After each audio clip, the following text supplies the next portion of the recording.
It's the Talkin Solutions podcast, and in this episode, we are going to be talking about a brand new platform that is built for space centered around women. It is called OwnTrail. It's a platform for women to visualize and navigate their paths through life in a very interesting aspect. And we have the co-founder and CEO with us today to talk, Ms. Rebekah Bastian. And Rebekah, how are you?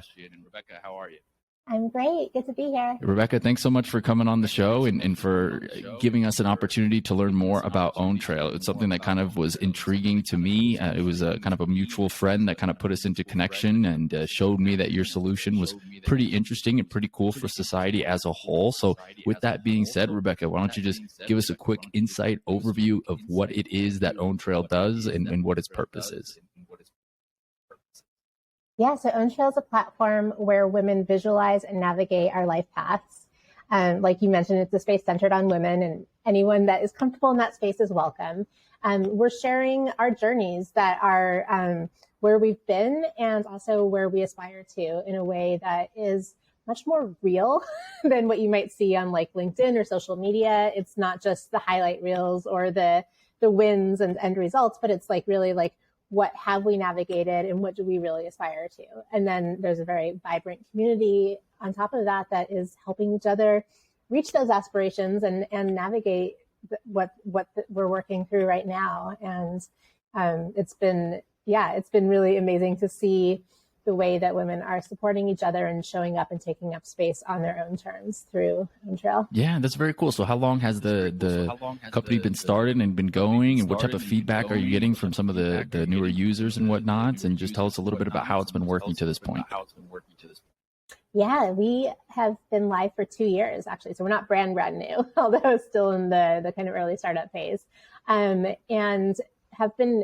it's been really incredible what we've been hearing from the community from the beginning, and then even more so as we grow, which has been, through word of mouth, but as we keep building out more ways for women to really be showing up and supporting each other. It's I think it's really needed. We're at this time where I think everyone's really kind of sick of the the highlight reels or the kind of picture perfect facades out there in the world, and we're tired of trying to cleanly compartmentalize our lives into these like personal and professional buckets, which, isn't really how it works. And so I think we launched right when the pandemic was hitting, which was kind of wild, but I think the timing was really right in terms of needing a space like this. And so I've never had this experience before where there's like a community that just like loves and supports what we're doing and reaches out to get involved. And like, it's really amazing. It makes it really, really fun when you're building with your community in that way.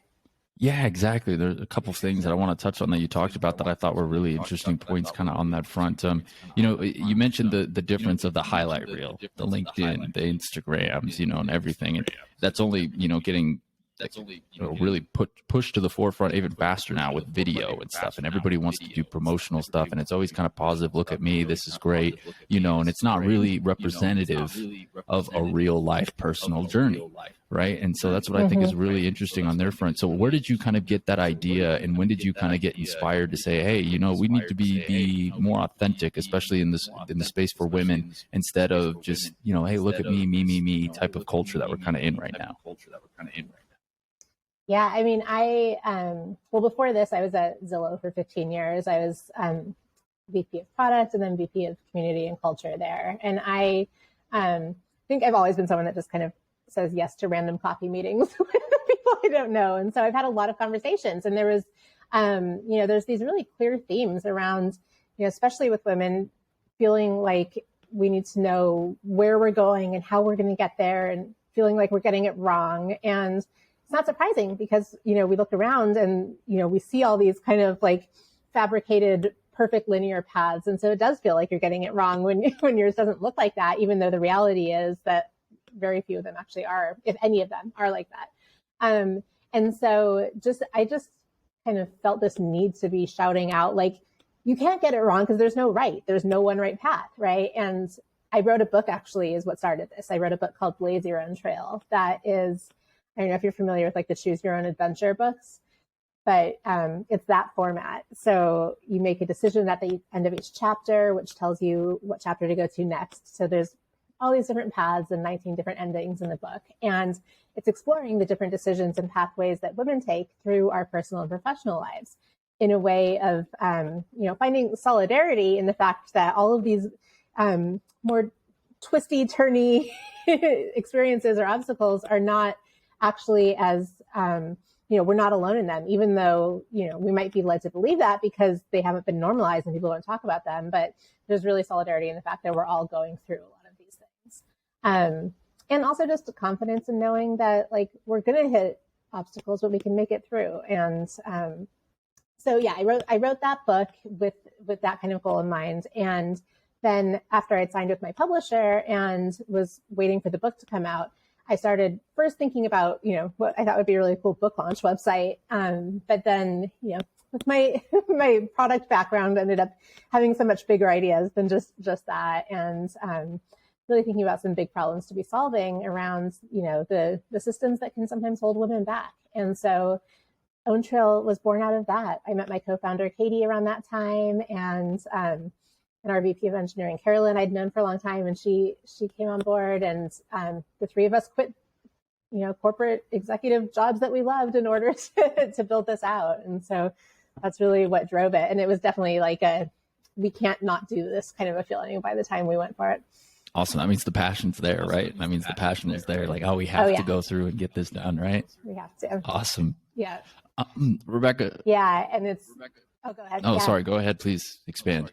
Oh, I was just going to say, I certainly hope for founders that the passion's there because, founding a startup is a lot of work. And if you don't have that passion that just like keeps you going every day, like this is the most important thing I could be doing with my life, then it seems like it could get exhausting otherwise. Yeah, you ain't going to make it very far, I don't think.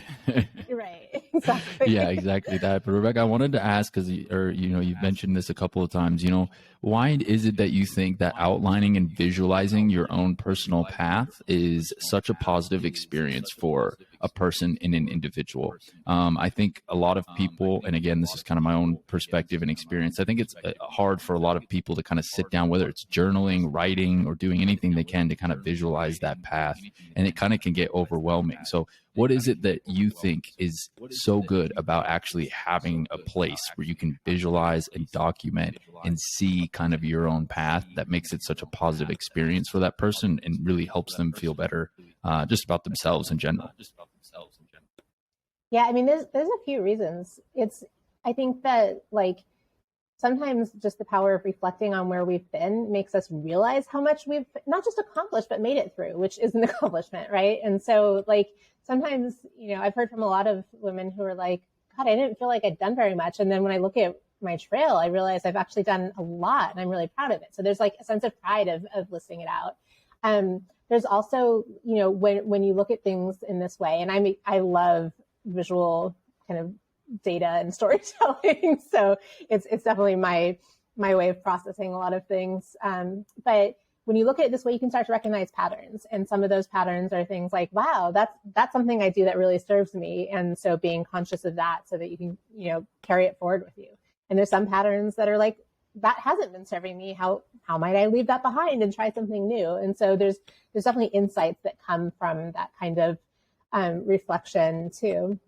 And then lastly, I think it's just, we can either tell our narratives ourselves on our terms in the way that art is true to us, or someone else could tell it for us and it might not be accurate, And so, or even like the way that we tell it, or like I have my LinkedIn is all very accurate. It's true. And it tells, actually my LinkedIn looks like a very impressive linear career journey and stuff, right? Like that's all factually correct, but it doesn't really tell you who I am. It's not really the full me or the full story of how I've navigated things and how I've gotten to where I am. And so like, I think there's just power in being able to authentically share where we've been on our terms and in the way that's true to us.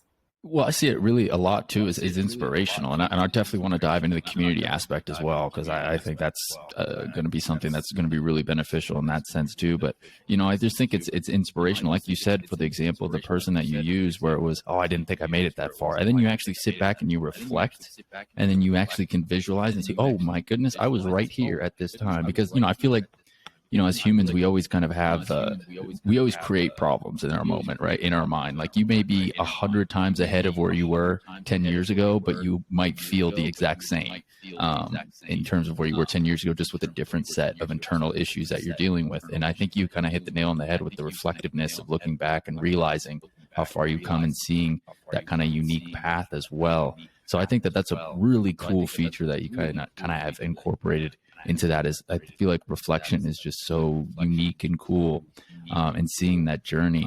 How do you think that people have been using it? Like, what types of things have they been saying? Like, you've mentioned the whole LinkedIn and kind of seeing this facade and whatnot, like here, or a resume in an old traditional sense. Like, here's my linear journey. I've done this and this, but you didn't see all the hours of work I've put in or all the errors and failures I've made to learn from and whatnot as well. So how are people kind of seeing that? And is it something that's kind of new and that they're learning from that sense, or is it something that they just haven't really been aware of yet?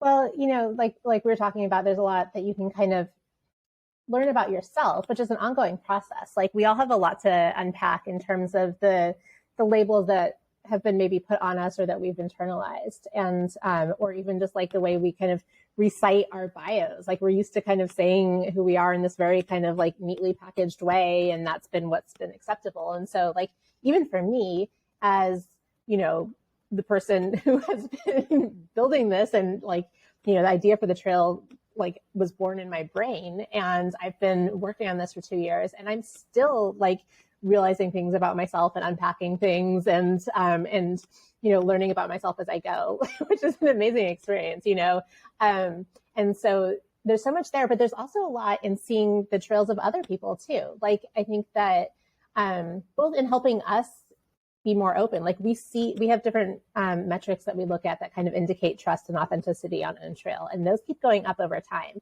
And I think what's happening is, like, obviously we're building very intentionally to like not create, like, basically do the opposite of what social media does to you in terms of the way that you're interacting and showing up. So like, that's intentional. But I think also what's happening is, like, as we see other people sharing really vulnerable, authentic things and asking for help, which is a very vulnerable thing to do, and giving help, and like the deep connections and sharing that are happening, and just learning about the different paths to these different points, that is really inspiring also. So it's our own journey, but it's also the power of the collective journeys that are being shared, and the way that the shared experiences and identities that can bring us together, or that are, meaningful, beautiful differences. And that's where the beautiful part of the community aspect comes in as well. So how does that work on the web platform when you are on there? So can you kind of visualize any other user's journey? Do they need to make it public? Can you message them if you're inspired by their journey, or maybe you have a similar path and you want to connect on some level?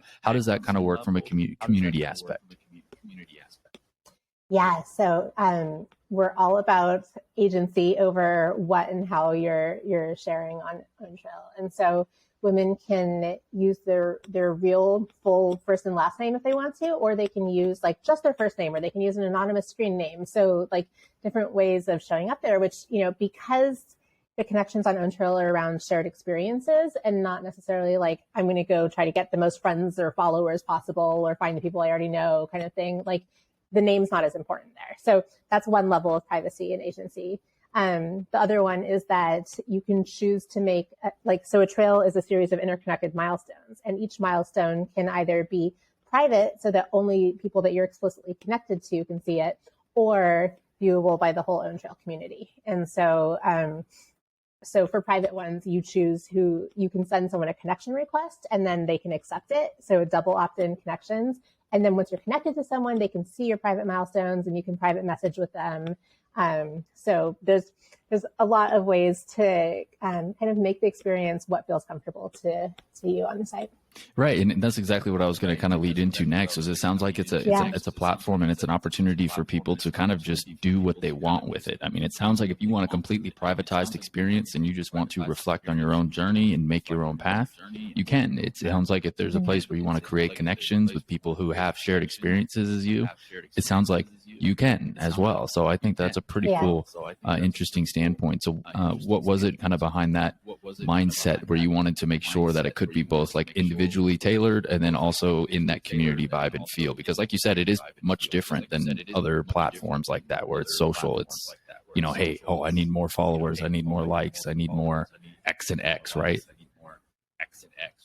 Yeah, I mean, it's really like we've done a lot of examining what creates a lot of the kind of winner take all or popularity contests or all the things that happen kind of on traditional social media. And so like, for example, our likes, which we call appreciation, are private. Like you're not trying to like show, like have the most likes or, or like the number of people you're connected to is private to you. Right. So it's, it just makes the reasons for doing things a little different, right? You're doing it for yourself. Like everything that you're doing on OwnTrail is for you. And that's important. And we've been building with our community from the beginning. Like we are in touch with so many of our community members and we just have ongoing conversations and we learn about how people want to be using OwnTrail. I think there's this kind of traditional way of building a company where the company's like, we know what you need. This is how you're going to use it.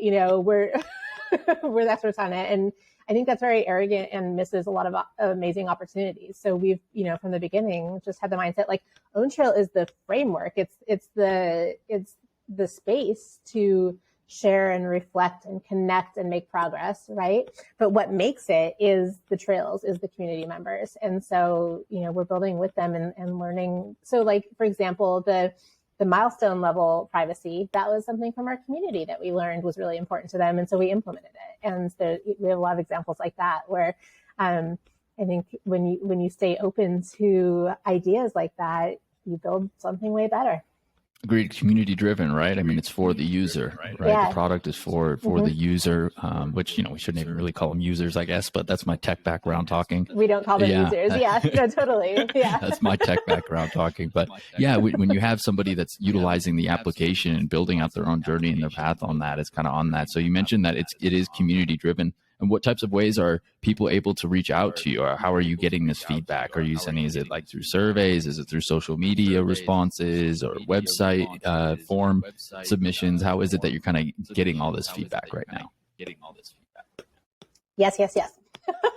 It's, so we do like events where just kind of like community events without huge agendas. We do events with like topics and agendas and speakers too, but we do at least once a month where it's just kind of a community connection event where people can just drop in and chat with us.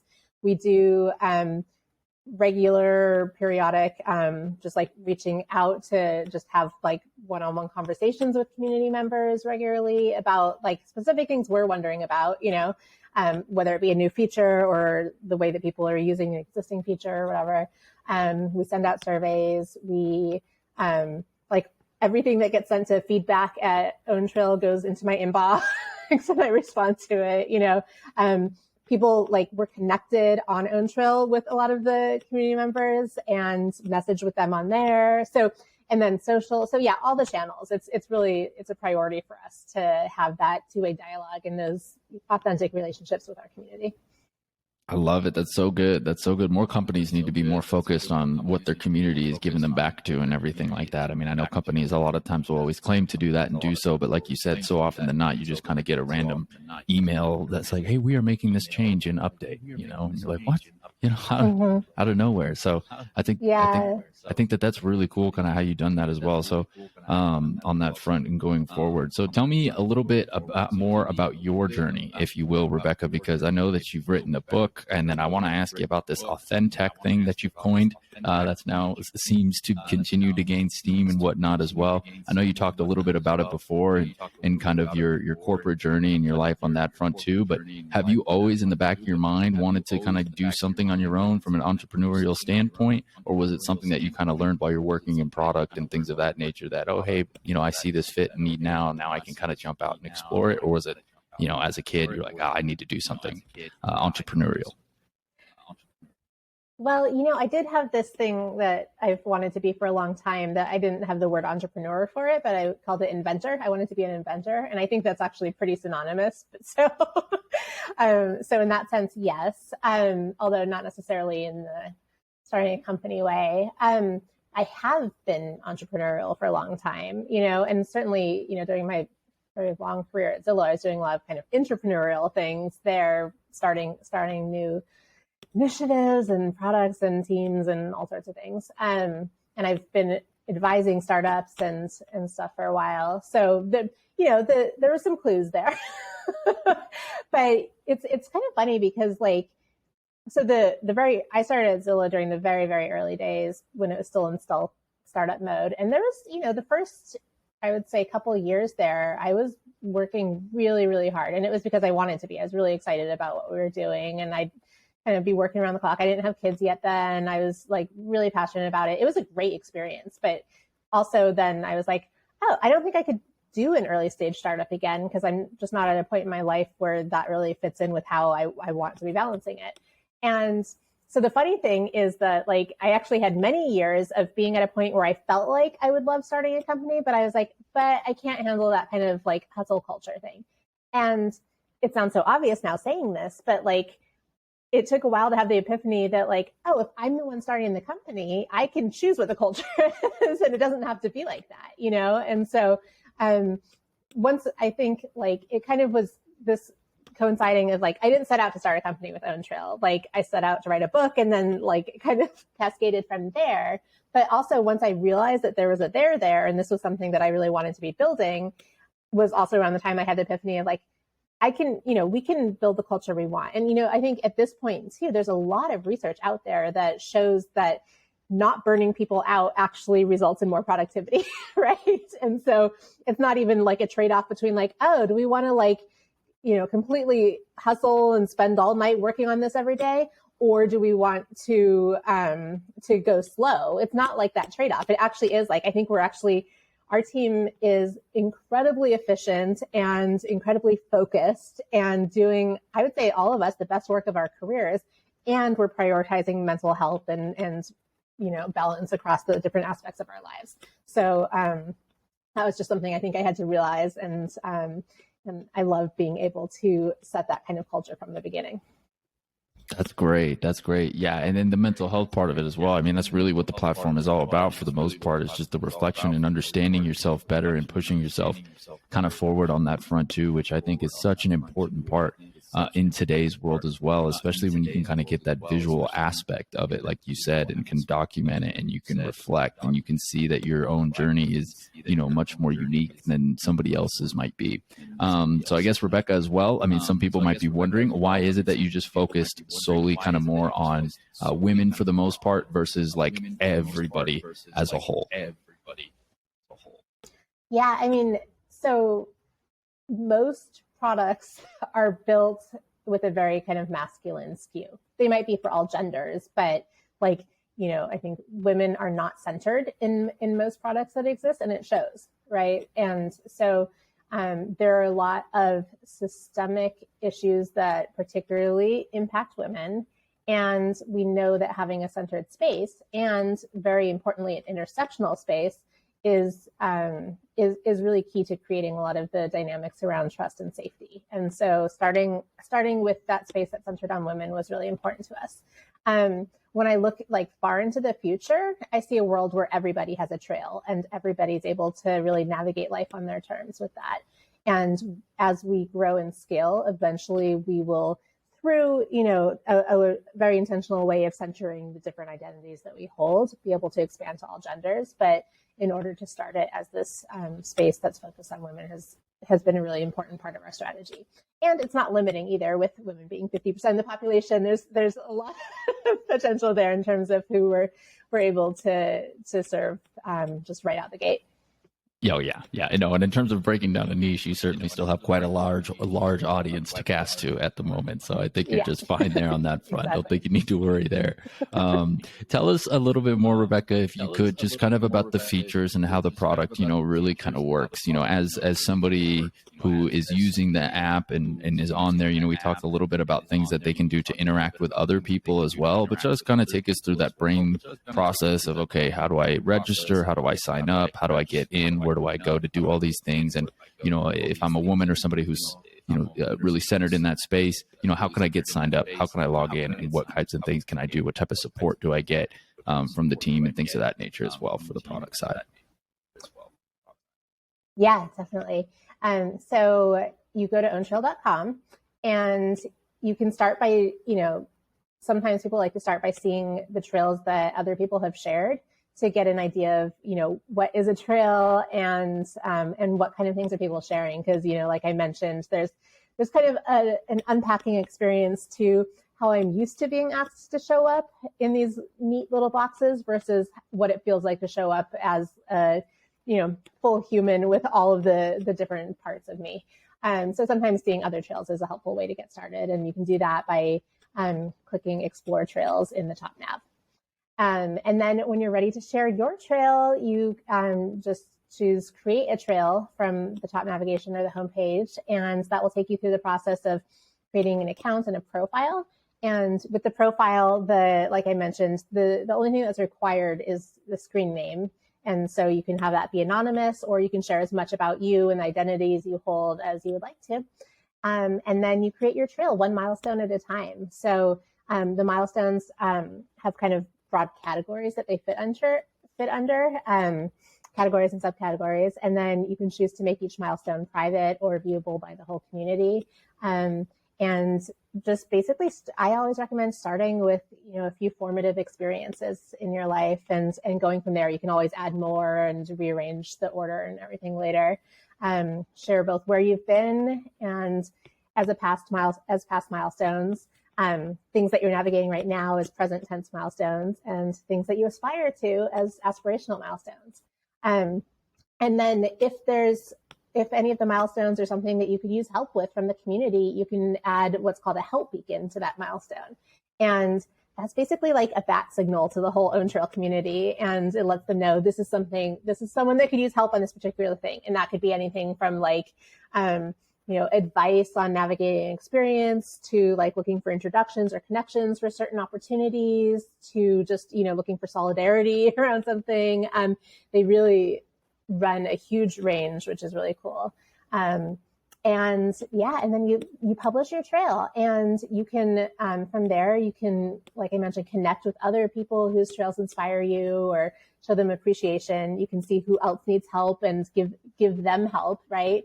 And have conversations about trails. We do weekly reflection conversations to kind of help you continue building out your trail and reflect with each other. So it's a really engaged community that's really focused on making progress in our lives, and not the kind of progress that maybe society is telling us we're supposed to be making. It's not always the next rung on the career ladder or the next stage in a relationship, but it's progress on our terms, really where we want to be navigating. So yeah, that's kind of the overview of the feature set. And what we're really focused on right now is building out more and more features that really help you make progress on your terms. So, and more ways to be connecting and helping each other along the way too.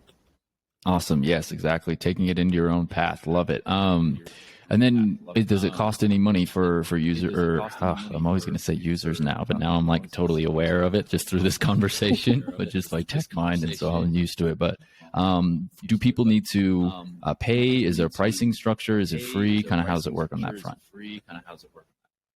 And we have some paid programming that for really leveling up the experience in terms of how you're able to reflect and connect. But the core ability to share your trail and see the trails of others and, kind of what I just listed out is all free.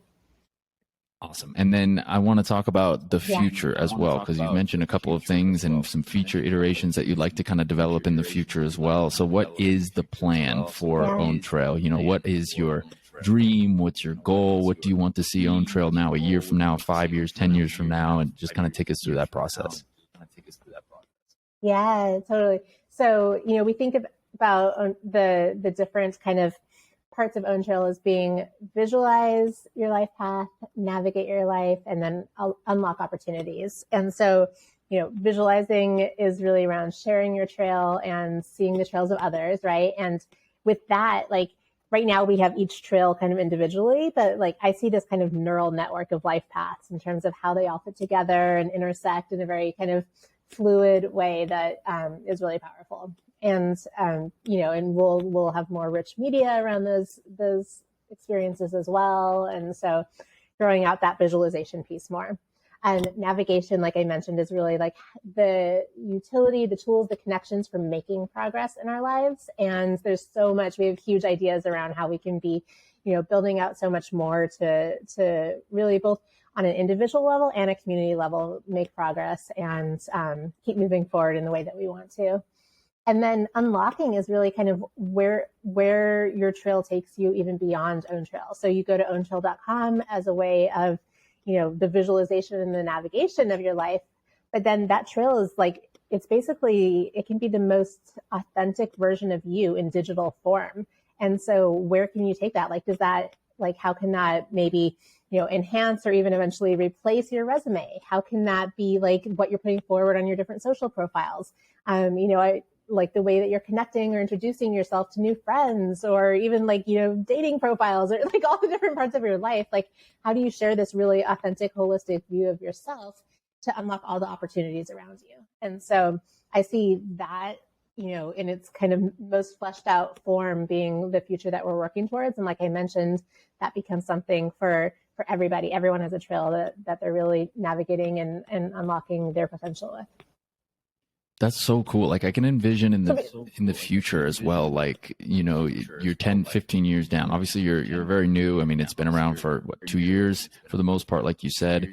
But I mean, imagine somebody who has used this for 15, 20 years and they have just this giant trail, right? And then they've had all these branches and you can see it interconnected to be able to well, who knows what's going to be like 15, 20 years to where tech is going. But in today's day, you print that out and you can kind of post that on a wall. It's like basically your life journey just kind of mapped out there and all the significant events put in this program. I don't know, maybe I'm just nerding out a little bit on it, but I think that's just so cool how you could have that, decades down the line, just like this really cool map of here's where I was. This is what I was doing and how here's where I am. And isn't this like a cool thing? Because you talked about, sharing it for jobs, for resumes or anything you could even share it to your kids or something like that, right? I mean, family members, I think that would be pretty cool. I would like to know what my parents' past journey was. You get a lot of vague responses, at least for my folks, but it's pretty cool on that front. Do you kind of see, could people possibly use it in that way, or am I just out of left field here?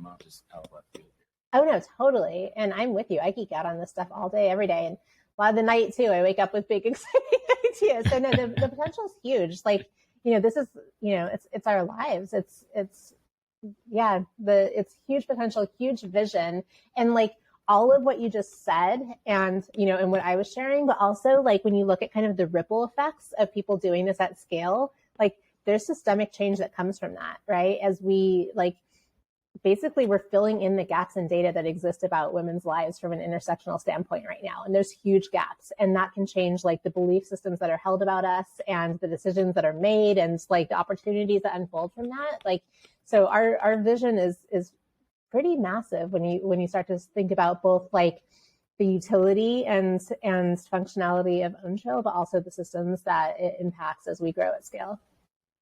Yeah, that's a really great point. Just about the systems. I mean, and you mentioned a resume things. One of the things that kind of popped into my head, and again, I'm speaking this from my perspective. Obviously, I'm not a woman and I've never experienced this, so I'm just kind of saying. But you talk about the jobs, and there's that stigma around there, with maternity leave and things like that, and productive levels and things of that nature as well. But now you kind of have this mind map and says it's all these personal accomplishments and journeys and work and stuff, and you show that to an employer, and I feel like that could be a better way for them to actually understand what that process is like versus just the stigma that's already kind of out there, if that makes sense.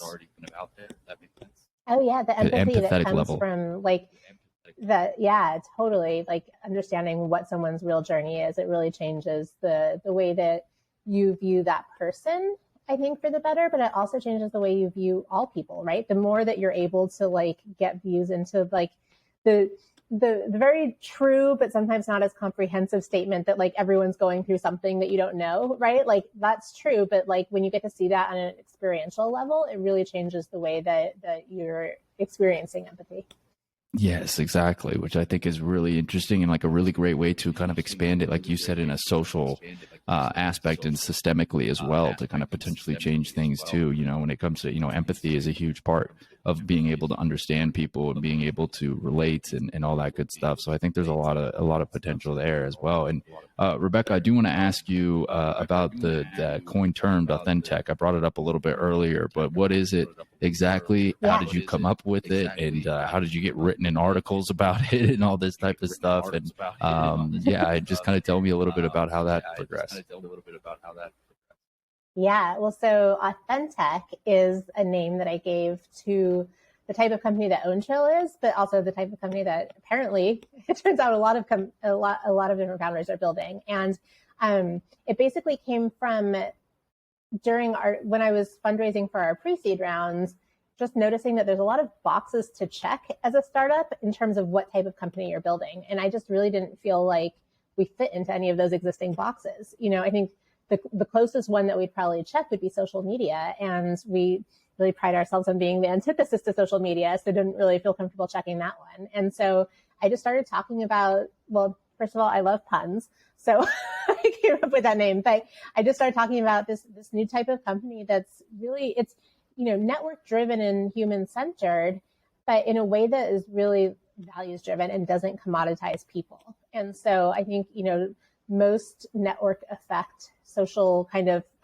companies traditionally have had advertising based business models, and that creates a whole cascade of product and business decisions that essentially are selling the people to the advertisers and creating a lot of really toxic dynamics in the process. And so with AuthenTech companies, it's really about not commoditizing people, but very much centering them and growing communities. And, as it turns out, across a whole lot of different verticals and business models, but with that really core of like value and community centered. And so I started talking about it. I wrote a Forbes article about this idea for AuthenTech companies because I write there quite a bit. And what happened was a lot of different founders started reaching out and saying like, hey, I've been looking for a word that describes what I'm building, and this is it. I'm an AuthenTech founder as well. And so just kind of organically, I felt like enough people were kind of reaching out and saying that I just formed a little Slack community, and we have about 150 founders in there right now that are all building different kinds of companies that really share these values. And then I started thinking about like, it would be really cool if we kind of had this AuthenTech ecosystem where, one of the shared experiences that a lot of these founders have is that, raising funding is always a numbers game, but even more so, I think when you're building a really values-driven business, like it's not for everyone. It's not for every investor. And so I started creating this whole list of investors that were interested in AuthenTech companies. And so now I send out this monthly deal flow to them. I think there's about 100 investors on the list now.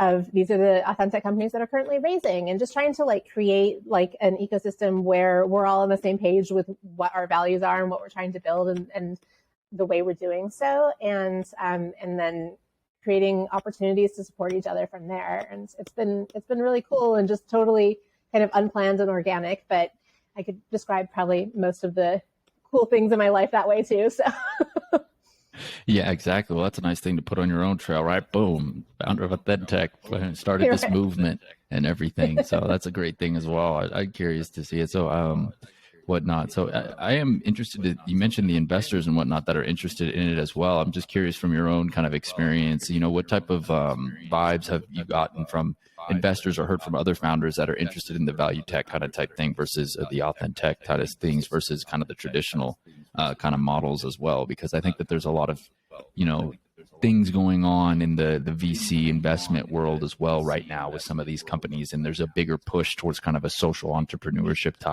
style thing, or an AuthenTech versus kind of more a traditional model in the past, and, diversifying amongst founders and people that are being invested into. So have you been getting kind of good feedback from a lot of kind of the investors you've spoken to, and then within that Slack community that you've talked about? Yeah, I've been able to make a lot of connections. People seem to really dig it. I think that, yeah, like you said, there are a lot more investors whose thesis is, doing well and doing good. And that's definitely AuthenTech. It's, these aren't nonprofits.